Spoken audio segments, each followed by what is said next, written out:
Le ciel n'aurait jamais dû avoir cette couleur. Ce n'était pas un crépuscule, pas une tempête, pas même un monde vivant. Au-dessus de moi, la voûte céleste était figée dans un rouge malade, strié de nuages noirs, comme des cicatrices anciennes. L'air brûlait mes poumons à chaque inspiration, lourd de cendres, d'huile et de prières mortes. Je me relevais lentement. Le sol sous mes bottes n'était ni terre ni pierre. Un métal craquelé, usé par des siècles de guerre. Chaque pas résonnait comme dans un tombeau industriel. Autour de moi s'élevaient des silhouettes impossibles. Des tours hérissées de pointes, des cathédrales mécaniques, des statues colossales, de guerriers figés dans une éternité de haine. Je n'étais plus sur mon monde.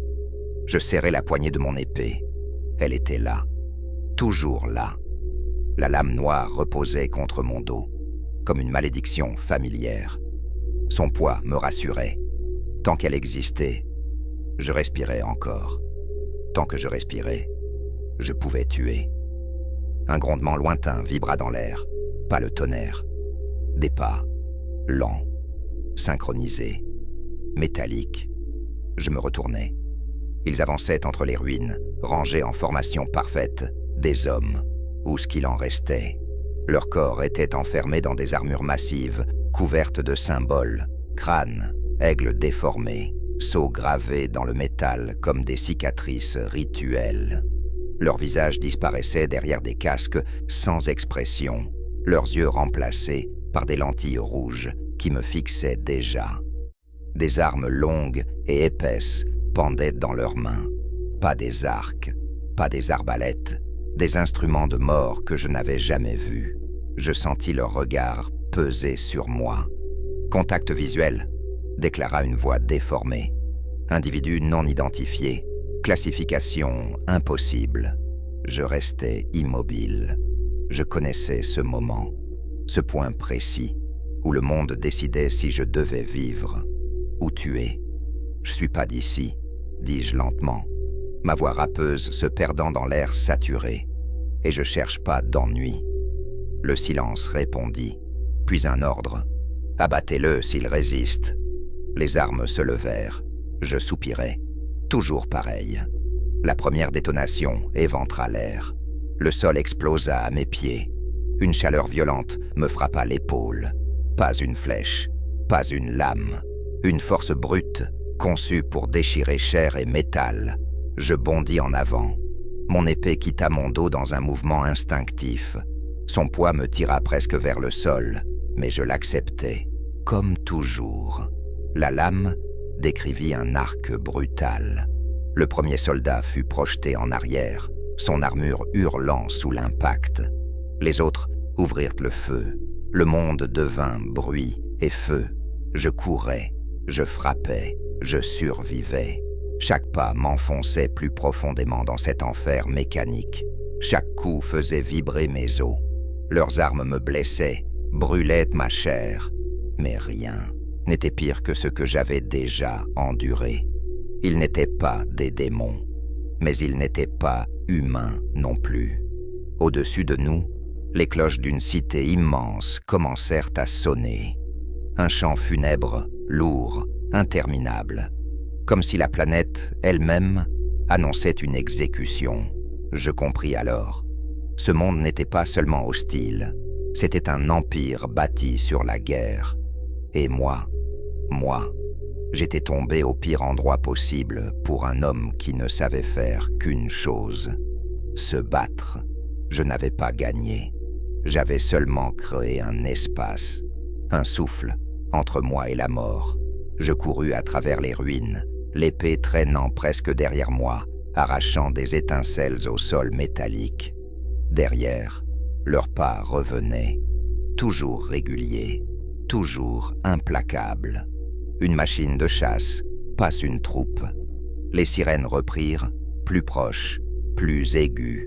Un hurlement mécanique qui semblait sortir des entrailles de la cité cathédrale. Je franchis un arc brisé, puis une allée étroite entre deux murailles de tuyaux. Là, l'air changea. Plus chaud, plus humide, chargé d'un parfum d'huile sacrée et de vapeur. Les murs vibraient comme des artères. Des conduites gigantesques pulsaient une énergie invisible. Et je compris que ce lieu n'était pas un simple champ de ruines. C'était une forge-monde, un sanctuaire industriel. Je ralentis, une seconde, le temps de sentir mes blessures. La chaleur avait cautérisé certaines entailles, mais la douleur restait. Ma vision tremblait. Pas de peur, de fatigue, de colère. Un chuchotement monta derrière une colonne. Par ici. Vite. Je me retournai, l'âme levée. Une silhouette maigre sortit de l'ombre. Une robe sombre, rapiécée, des câbles sous la peau. Un œil remplacé par une lentille verte qui clignotait comme une alarme mourante. Un humain, à moitié. Si tu restes, il te découpe. Si tu viens, tu as une chance, murmura-t-il. Je ne lui faisais pas confiance, mais je faisais encore moins confiance à ce monde. Je grognais. Qui es-tu? L'ex-mécanicien. Un rat des archives, pas un soldat. Et toi, t'es une anomalie, une chute dans leurs équations. Je n'aimais pas ce mot. Anomalie. Ça sonnait comme proie. Un choc résonna au bout du couloir. Une porte forcée, puis des voix, froides, mécaniques. Contact perdu. Reprise de poursuite. Activation des capteurs thermiques. Le petit homme pâlit. Ils vont te sentir même à travers la vapeur. Viens. Il partit en boitillant, mais vite. Je le suivis. Nous glissâmes dans un réseau de maintenance, un labyrinthe de conduits, d'échelles et de plateformes. Sous nos pieds, des gouffres remplis de vapeur rougeoyante. Au-dessus, des ponts suspendus où passaient des serviteurs mécaniques, traînant des reliques comme des offrandes. Je voyais des crânes partout, accrochés, gravés, moulés dans le métal, comme si ce monde avait oublié que la mort devait être cachée. Le Lex-mécanicien m'entraîna jusqu'à un nœud de circulation. 4 tunnels, 4 odeurs. Un goût d'ozone mordant venait du 4e, différent, presque propre, et pourtant inquiétant, comme une chambre stérile au cœur d'une morgue. Celui-là, souffla-t-il, les capteurs m'aiment pas, ça perturbe leur prière machine. Leur quoi? Il ne répondit pas, parce qu'une ombre tomba sur nous, une masse, un bruit de métal lourd qui n'avait rien à voir avec les soldats d'avant. Ce pas-là n'était pas celui d'un homme en armure. C'était le pas d'un géant. Je levai les yeux. La silhouette occupait le couloir comme une porte scellée. Plus de 2 mètres, large comme une armoire de guerre, recouvert d'une armure bleu-verte, brillante d'une manière malsaine. Sur le plastron, un symbole, une hydre stylisée, multipliée, comme si elle avait trop de têtes pour être vraie. Sa voix sortit, profonde, doublée, comme si plusieurs gorges parlaient en même temps. « Arrête-toi, tu n'as pas le droit d'exister ici. » Le Lex-mécanicien tomba à genoux, tremblant. « Empereur, » murmura-t-il. « Légion. » Le mot me frappa. Pas armée, pas garde. Légion. Ça sonnait antique, absolu. Je me mis en garde, épée devant moi. « Je m'en fiche de ton droit, » grondai-je. « Écarte-toi. » Le géant inclina légèrement la tête, presque curieux. « Étrange. Tu portes la guerre sur ton dos comme une foi. Viens, notre maître veut te voir. » Je sentis un froid dans la nuque. Non, je frappais. La lame noire fendit l'air dans un arc brutal. Le géant bougea, pas en arrière, pas pour esquiver complètement. Il laissa le choc frapper son armure et ne fit qu'un demi-pas, un simple demi-pas. La vibration remonta dans mes bras jusqu'aux épaules. Ma lame avait touché quelque chose de trop solide. Il posa une main sur le plat de mon épée, comme si ce n'était qu'un outil. « Primitif », murmura-t-il, presque amusé, mais intéressant. Derrière lui, 2 autres silhouettes, apparurent, armés, disciplinés. Le Lex-mécanicien gémit, et Trom, comme si le monde lui-même décidait de m'achever. Un nouveau hurlement de sirène retentit au-dessus, plus autoritaire, plus rituel. Une voix dans les haut-parleurs, froide, comme une condamnation. Hérésie détectée dans les secteurs inférieurs. Protocole de purification. La forge sera illuminée. Le Lex-mécanicien se mit à trembler de panique. Ils vont brûler tout le quartier pour te refuser à l'hérésie et à eux. Je regardais le tunnel propre, celui qui sentait l'ozone et l'étrange, entre la Légion qui voulait m'emporter et la machine Empire prête à incendier ses propres entrailles. Je choisis la seule option qui me restait. Fuir plus profondément. « Cours !» grondai-je, et nous plongeâmes dans le tunnel, pendant qu'au-dessus, la guerre de deux fanatismes commençait à se déchaîner. Le tunnel nous avala.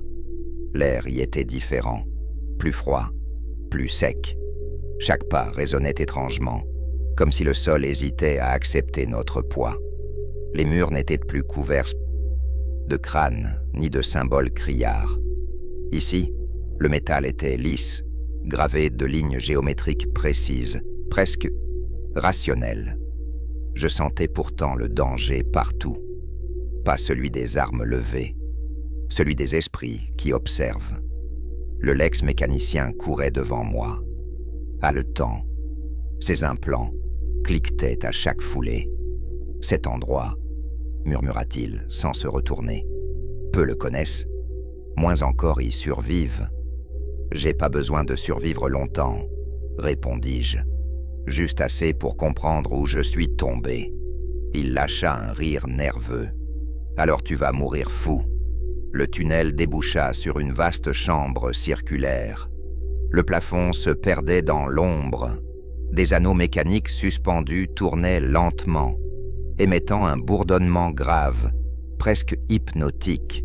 Au centre, une plateforme entourée de consoles antiques, couverte non pas de prières, mais de formules. Je m'arrêtai net. Ce lieu n'était pas un temple, c'était un laboratoire. Qui a construit ça ? Demandai-je. Le Lex-mécanicien s'agenouilla presque malgré lui. Un hérétique, selon l'Empire. Un sauveur, selon d'autres. Une silhouette émergea de l'ombre. Pas une machine hurlante, pas un prêtre fou. Un homme, ou ce qu'il en restait. Son corps était soutenu par une structure métallique élégante, presque discrète, aucun excès, aucun symbole religieux. Son visage portait les marques du temps, mais ses yeux étaient terriblement vivants. Il me regardait comme un problème à résoudre. Enfin, dit-il calmement, la variable imprévue. Je resserrai ma prise sur mon épée. J'ai pas l'habitude d'être une variable. Il esquissa un sourire minuscule. Tous les êtres capables de changer le destin le sont. Il s'avança d'un pas, sans menace.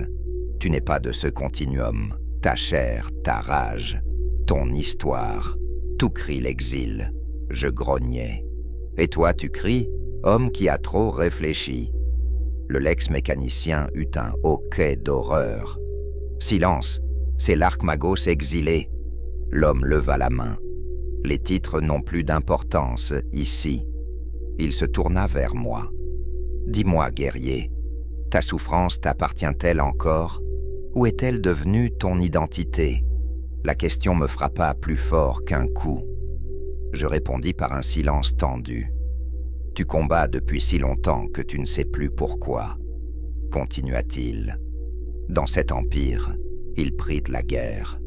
Dans la Légion, il la vénère. Moi, je l'étudie. Un grondement lointain secoua la structure. Au-dessus, la purification avait commencé. Des vibrations traversèrent les anneaux suspendus. Des alarmes muettes clignotèrent. « Ils arrivent !» souffla le Lex-mécanicien. Les deux campent. L'Archmagos posa enfin son regard sur mon épée.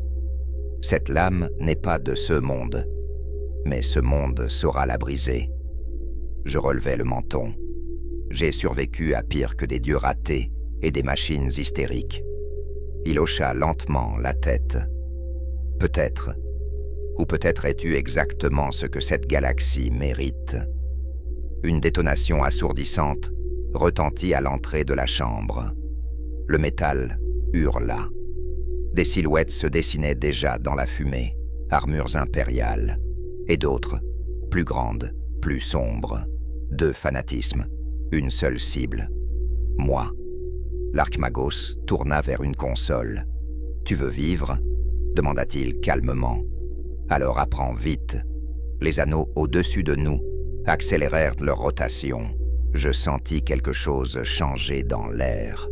Pas une prière, pas un sort, une expérience. Je plantais mon épée dans le sol et me préparais. Si ce monde voulait me transformer en monstre, alors il allait apprendre ce qu'un monstre peut faire quand il refuse de se briser. La première salve frappa la porte comme un jugement divin. Le métal céda en hurlant. Des fragments incandescents traversèrent la chambre circulaire, fauchant consoles et câbles. La fumée s'engouffra, épaisse, suffocante, chargée d'ozone et de foi armée. Ils entraient.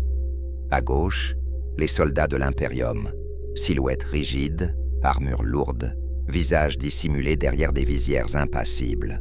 Leurs armes pointées, leurs voix unies, en litanie de purification. À droite, d'autres formes, plus grandes, plus fluides dans leurs mouvements. Des armures aux angles impossibles, des symboles qui semblaient glisser sous le regard. Des guerriers qui ne priaient pas, ils savaient. 2 vérités absolues. Aucune place pour l'hésitation. Cible identifiée, gronda une voix amplifiée. Hérésie confirmée. Procédé à l'annihilation. Le Lex mécanicien poussa un cri étranglé et se recroquevilla derrière une console brisée. Moi je ne bougeais pas encore. L'Archmagos exilé observait la scène avec un calme presque obscène. Ses doigts couraient déjà sur les interfaces, déclenchant des séquences anciennes, interdites. Les anneaux suspendus au plafond vibraient désormais, à une fréquence qui me faisait grincer les dents. « Tu ressens cela ?» demanda-t-il sans me regarder. La dissonance, je serrai les dents. Je ressens surtout l'envie de découper tout ce qui avance. Il hocha la tête. Prévisible, mais insuffisant. La première rafale arriva. Les impacts frappèrent le champ énergétique naissant autour de la plateforme. Les balles ne s'écrasèrent pas. Elles ralentirent, comme si l'air était devenu visqueux. Certaines tombèrent au sol, inoffensives. D'autres se tordirent, déformées par une logique étrangère. Les guerriers hésitèrent, une fraction de seconde. Assez. Je bondis. Ma lame décrivit un arc brutal. Elle ne chanta pas, elle rugit.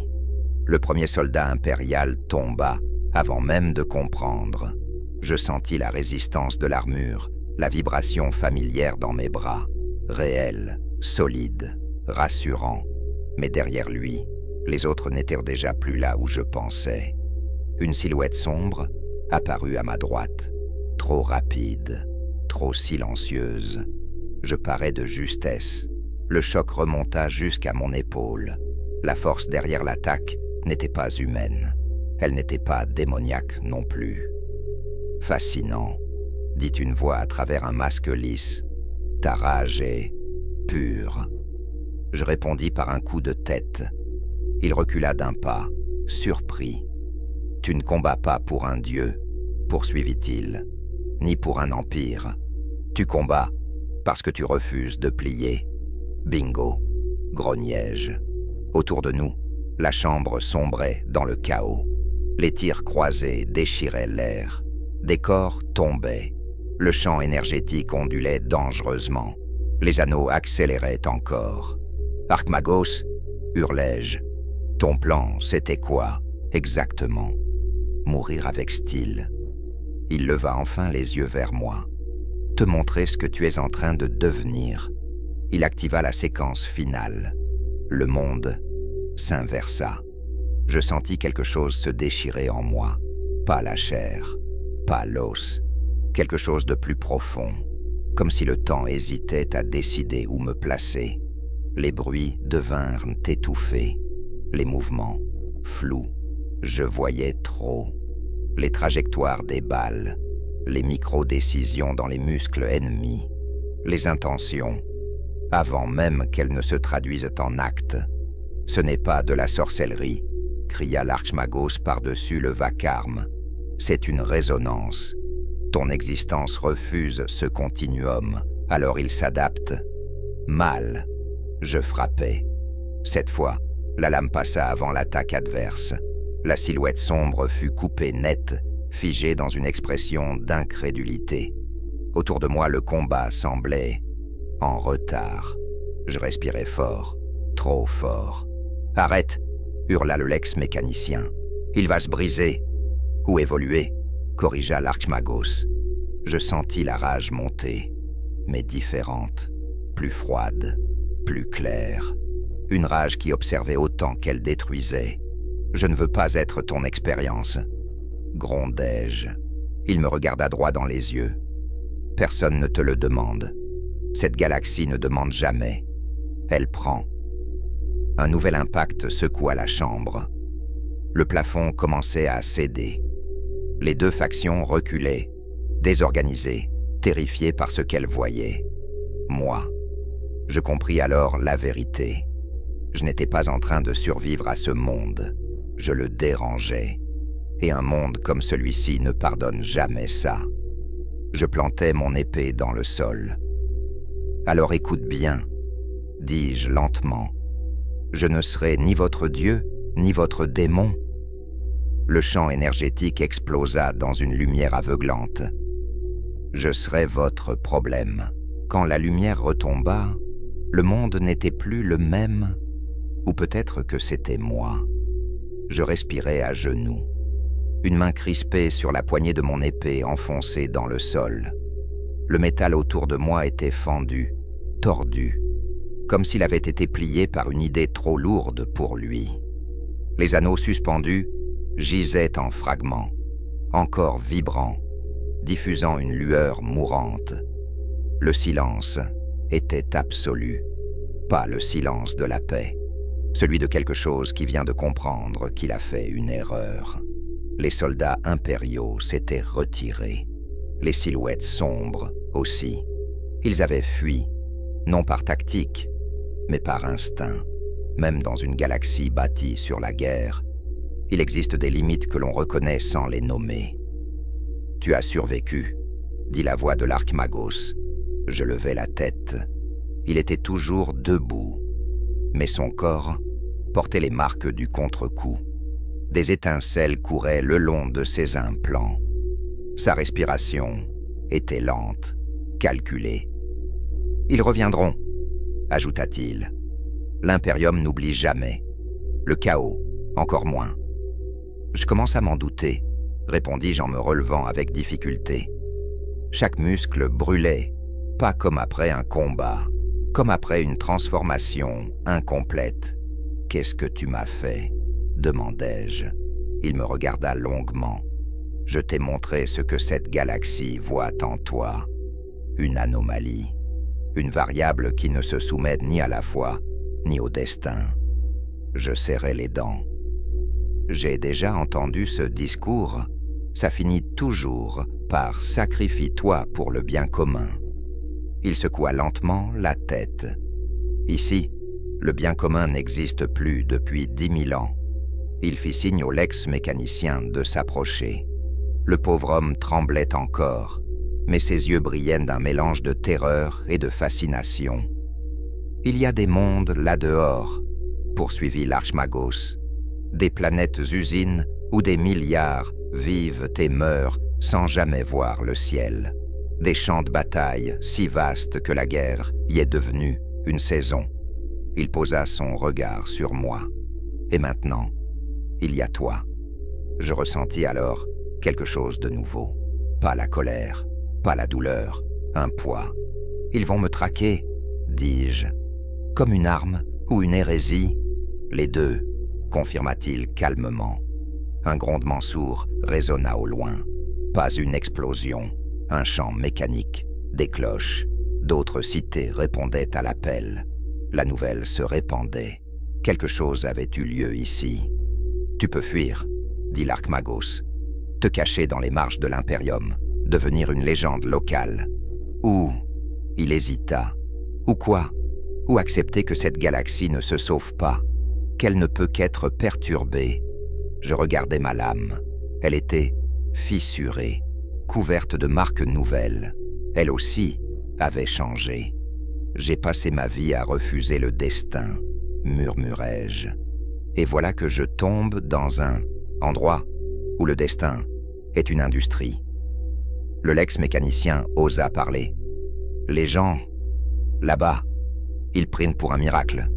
Je ris, un rire sec, sans joie. Les miracles font toujours payer des intérêts. Je me tournai vers l'Archmagos. Si je reste, dis-je, je ne jouerai selon aucune de vos règles. Je n'en attendais pas moins, répondit-il simplement. Il activa une console survivante. Une projection s'éleva. Une carte de la galaxie. Des milliers de points lumineux. Certains pulsaient faiblement. D'autres brûlaient déjà. Là où tu iras, poursuivit-il, tu laisseras une trace. L'Imperium appellera ça hérésie. Le chaos appellera ça opportunité. Et toi? Demandai-je. Il me fixa, ses yeux humains étrangement fatigués. Moi, j'appellerais ça une expérience qui refuse de mourir. Je pris une inspiration profonde. Au-delà de ces murs, une galaxie entière continuait de saigner en silence. Des milliards d'âmes, enfermées dans des dogmes, des chaînes, des guerres éternelles. Très bien, dis-je enfin. Alors ouvrons les fenêtres. Un nouveau signal retentit. Des vaisseaux entraient dans l'orbite de la cité forge. L'étau se resserrait. Je remis mon épée sur mon dos. Dis-moi où frapper pour que ça fasse le plus de bruit. L'Archmagos esquissa un sourire à peine perceptible. J'en connais un qui s'appelle l'espoir. Et dans cette galaxie, c'était l'arme la plus dangereuse qui soit. Il m'avait déjà classé. Je le sentais, avant même de le savoir. Dans cette galaxie, quand quelque chose refuse de mourir correctement, on ne l'ignore pas, on le nomme, on l'archive, on le détruit. Les alarmes de la cité forge hurlaient comme des prières paniquées. Dans le ciel, les vaisseaux impériaux prenaient position, leurs silhouettes massives masquant les étoiles. Ce n'étaient pas des éclaireurs, c'était une réponse. Niveau d'alerte, excommunicate extremis, annonça une voix synthétique dans les haut-parleurs. Je regardai l'Archmagos. Rapide, dis-je. Ça veut dire quoi exactement? Il ne répondit pas tout de suite. Ses mécadendrites se reconfiguraient déjà, branchés à des flux de données qui faisaient grésiller l'air. Cela signifie, dit-il enfin, que tu es devenu un problème structurel. Pas un ennemi, une contradiction. Des silhouettes descendirent du ciel comme des météores contrôlés. Armures épaisses, aigles bicéphales, l'Adeptus Astartes, des Space Marines.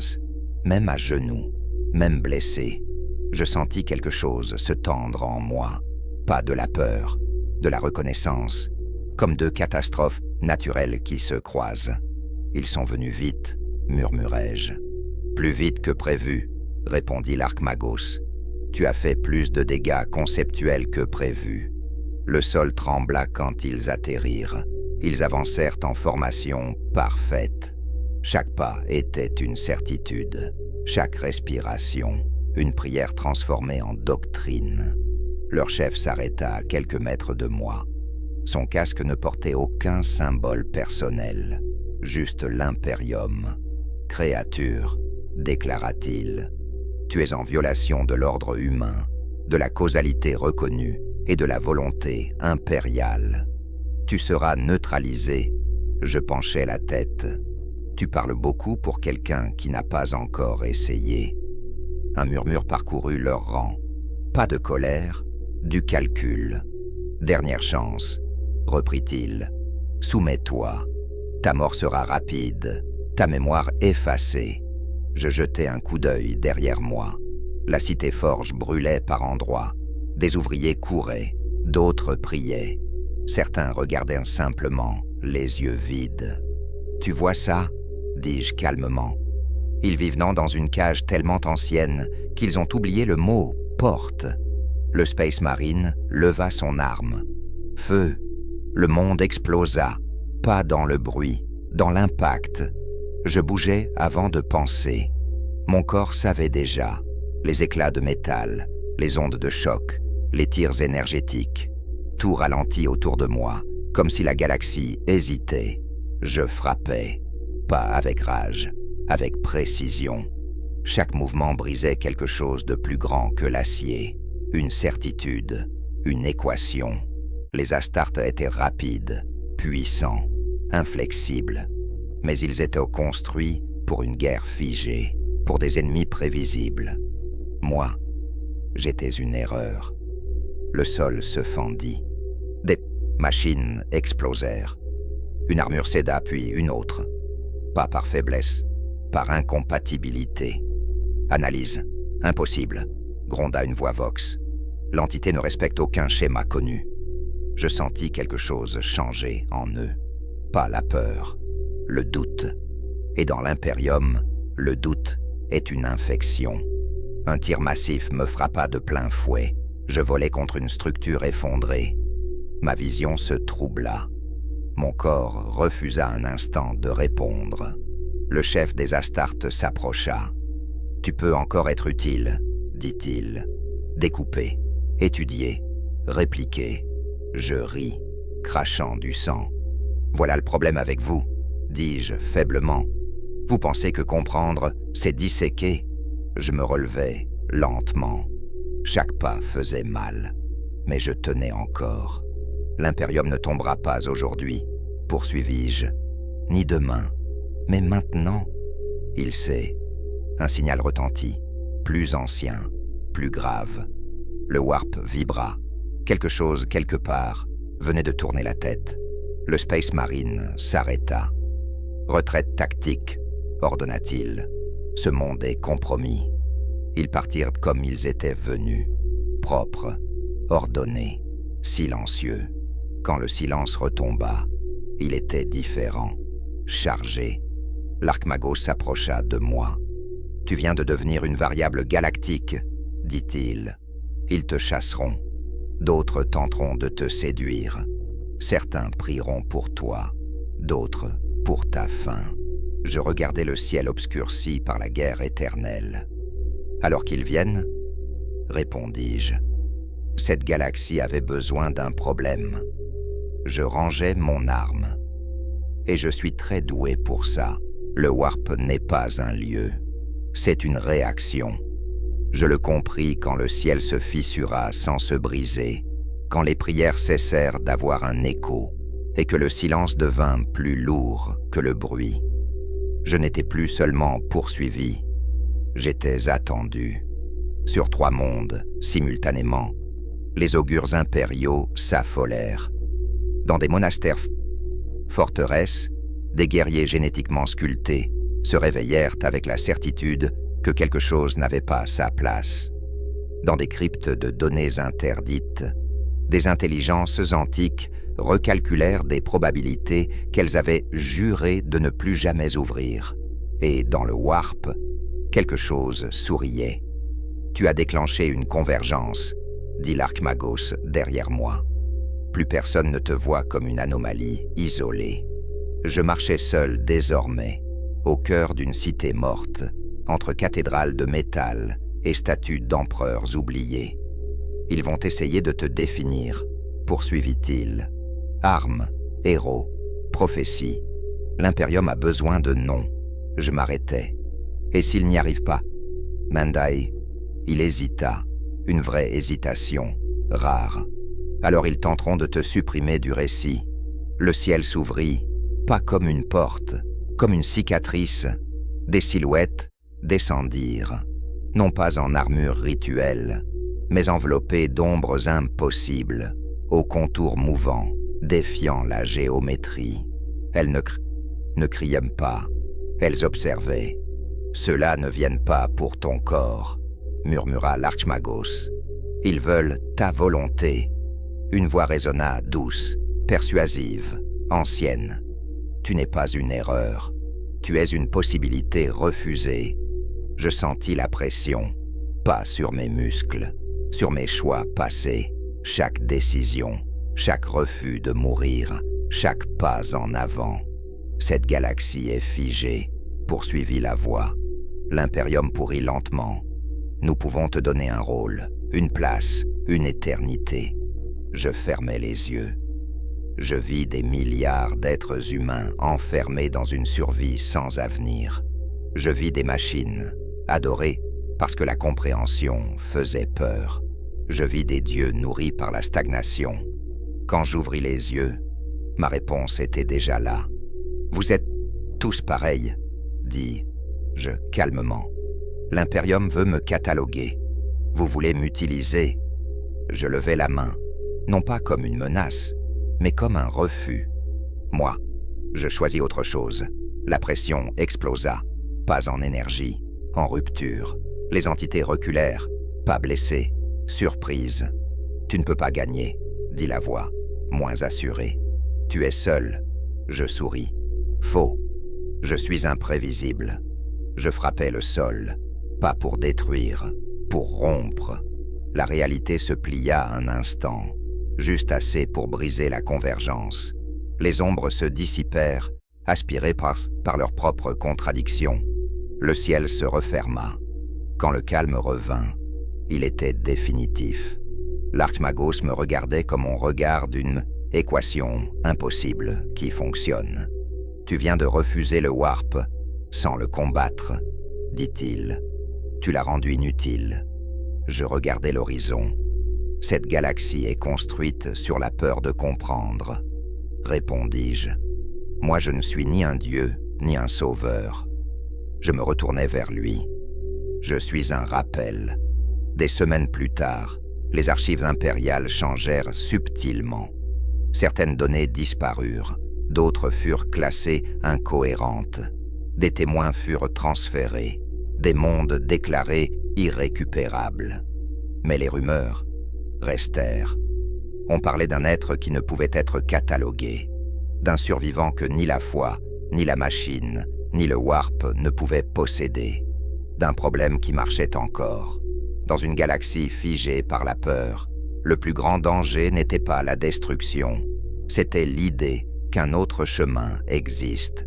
Et quelque part, entre les étoiles et les dogmes, je continuais d'avancer, non pas pour sauver la galaxie, mais pour lui rappeler qu'elle pouvait encore changer.